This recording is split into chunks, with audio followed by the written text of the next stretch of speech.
চলুন তারপরে।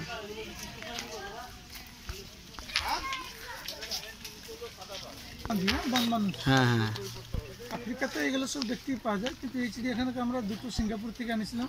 এখানে বাচ্চা হয় 7টা হয়ে গিয়েছিল। আচ্ছা দুটো বাচ্চা বিহার পাটনা চিড়িয়াখানাকে দিয়ে গেছে, বর্তমানে এর ভিতরে আর 5টা আছে। বাবা মা, 2টা মেয়ে, 1টা ছেলে। দিনের 24 ঘন্টাতে 18-20 ঘন্টা জলের ভিতরে থাকে। খাবার টাইমে এখানে বাইরে আসি খায়।